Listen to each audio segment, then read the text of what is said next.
Hi, good afternoon. Let me or help me. Mag-unboxing tayo ng order natin na ano to, parang it's a kitty from Lazada. Contacting yung kanyang binila namin na seller. S1 number 5, warehouse San Rafael Lazada Hub, Balubaran Street, UG Bulacan, San Rafael, Sampaloc. Okay, so dumating tong, order ko pa to June 30. So dumating ito nung Friday. So ngayon natin i-open. Nakikita niyo wala pa open ha. So help me unbox natin ito. Okay. So ito na siya. Ooh, ito yung Intercom radio. You see? Yun, Zello Intercom radio. Ito yung nirecommend ni Sir Jojo. Maganda daw to eh. So this is 1. Pangalawa to, 2. So ito, kailangan pa palang bilang to ng SIM. So let's open muna. Ano yung itsura niya? Ooh, pang Zello talaga to. Yan. Ooh, ganda ng itsura niya. Hello. Yun, diba? Ganda. Ganda oh. Motorola. Bibigay mo yun. Okay, intercom radio. High quality, high fidelity sound quality, large capacity battery, single call, group call, LCD color, high definition screen. Subukan natin ito. Ito din yung kanyang accessory. Ito yung kanyang manual. Ito yung manual. Ito yung kanyang yung clip niya. Ito yung battery pack. Ito yung cord. Ito yung para sa charger niya for sure. Okay, try natin ito. Nasaan yung SIM slot? Alam ko binibila ng SIM to eh. National Telecommunication Commission daw. Okay. So, paano ba ito i-on? Ito yung SIM slot niya dito. May pangalang SIM. So, meaning, yung memory card, dito ilalagay yung memory card, dito yung SIM slot. I mean, yung SIM. Yung SIM dito ilalagay. Tapos dito i-charge. Yung paki-open sa ano yun? Ito? No, electric fan. Okay. Based dito sa manual. Madali lang pala basahin itong manual niya. Step 1, the first time you use friend, first apply to Zello account. So, dapat may Zello account. After entering the username, check to see if anyone has used it. Then, set up the personal data and finish it in the Echo.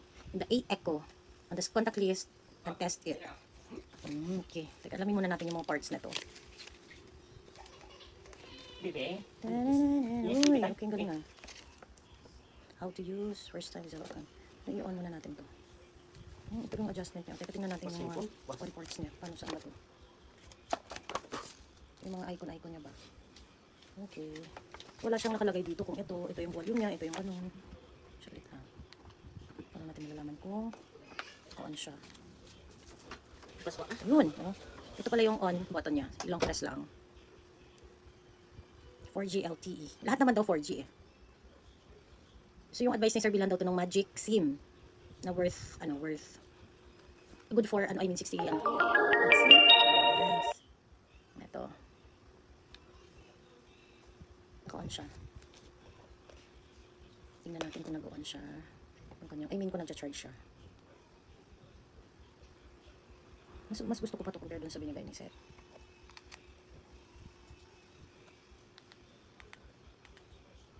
Okay. Tapos lalagay. Tingnan natin kung nag-on. Dalawa, 4.8 lang tong dalawa. Ay, kailangan pala yung charger niya. May adapter. Teka lang po ako ng adapter ha. Nabahin tuloy ako. Zello, yun. Tiramin ko muna ng adapter ko. Yung nalagay yung saksakan niya. Tingnan natin kung nag-charge ha. No.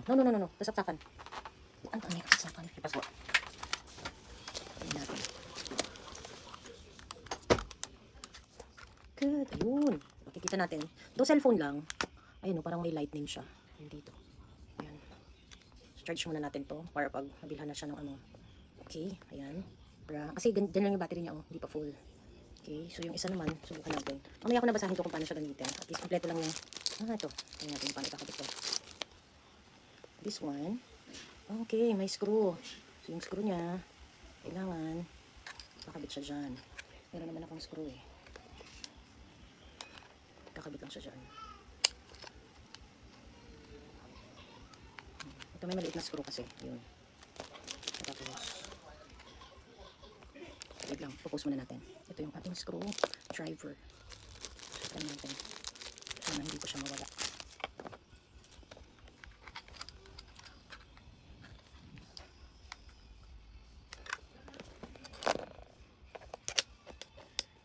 Kailangan nakapress siya. Ilalagay siya.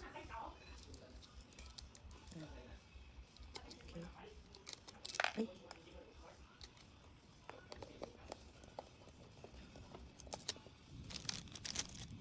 May isang screw. Buti na lang may magnet to. In fairness din naman sa China, pinapaano nila, nagkakaano tayo, minsan may mga bagay na mas mura sa kanila bilhin kumpara sa sa other country. Or minsan nga, dito sa atin sobrang, ayun. Tama ba yung pagkakabit? Ayun.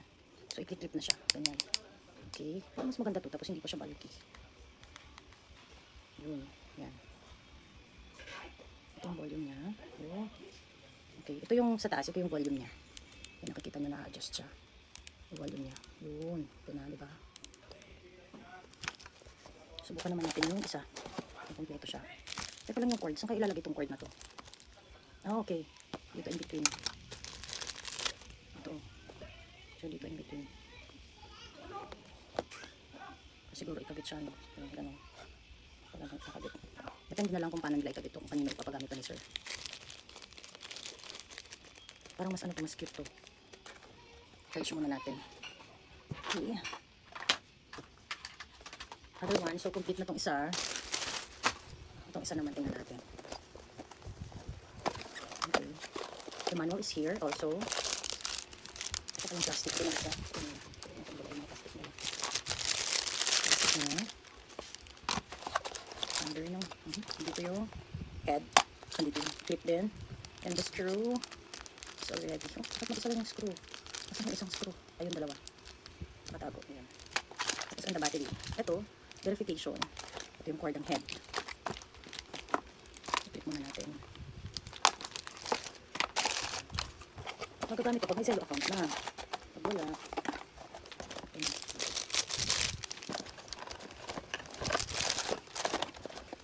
Ganda siya. Yung indicator, lalagay mo lang siya ganun, tapos isi-flip mo lang pataas ganun. Yun, diba nag-click? And let's try. Dito, ilang press lang siya. Yun, nakalight na siya. Then we will check kung functional ba yung kanyang charger. Lalagay natin dito para hindi mawala. Lalagay natin ang head. Yun. Depende naman yung ano niya, kailangan na 4G LTE. Dito sa kanyang SIM slot. Sa SIM slot niya, andito yung charger slot. So ngayon kasi, teka, hintayin natin kasi medyo matagal bago magpakita kung ano. Medyo matagal siya bago magpakita na yan. So while waiting, lagay muna natin yung kanyang screw. Okay, lagay ko na lang agad. Tsaka ito siguro na rin. Lagay ko na lang muna ito kasi alam ko dito yung ilalagay. Yan. Yung sa kabila kanina hindi ko nalagay. Yun. Ching. Gagawin na lang natin agad. Tsaka yung screw. Oops. Ito na mga wala. Oh, pala. Pasan yung screw. Ang ko nalagay. Yun. Diyan. Buti na lang may itong magnet. Saglit lang. Medyo i-press down natin eh. I-press down. Ay, hindi kita no. I-press down kasi to. Kasi medyo nakaano siya. Kung nakikita niyo nakaangat siya. So I have to press down nito para yun, para mag-fit siya. Para malagay yung kanyang screw. Diba? Jack of all trade. Alam natin kasi. Yung isang screw. Okay, nice. Parang maganda to. Sana maging maganda to kasi papapili pala ako ng ano, SIM card na Magic. Ay, paano ito? Isushoot na natin yun. Okay. 4-0.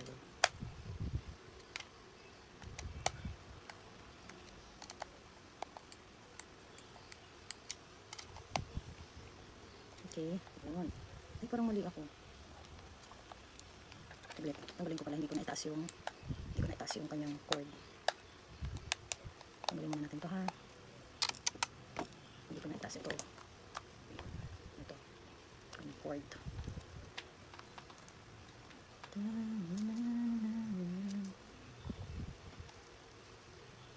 Para hindi agad malubot yung cellphone sa Kakazelo, kaya ito yung recommended na bilhin sa mga tropa natin. Para separate yung account talaga. Yun. Okay. So ito medyo okay yung kanyang battery. Okay. Yan, medyo madami siya. Pero try natin kung gumagana yung kanyang charger.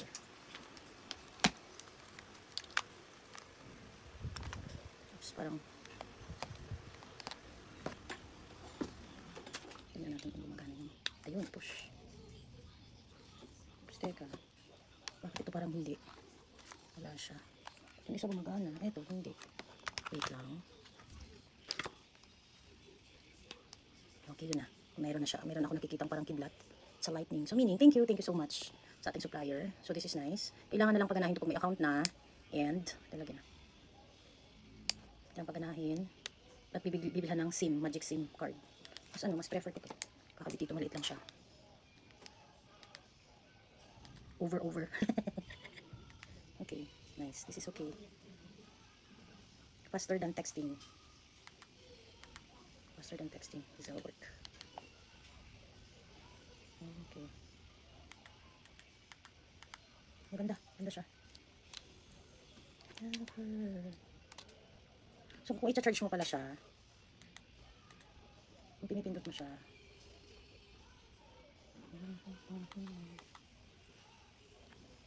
okay. Yan na. Mag-charge na. Tsaka ko na aralin kung paano siya ilagay yung kanyang Zelle account. Okay guys, thank you so much sa ating very good na supplier. Thank you for this. Sabi nga July 31 pa darating pero dumating na agad siya. Alright. Thank you again.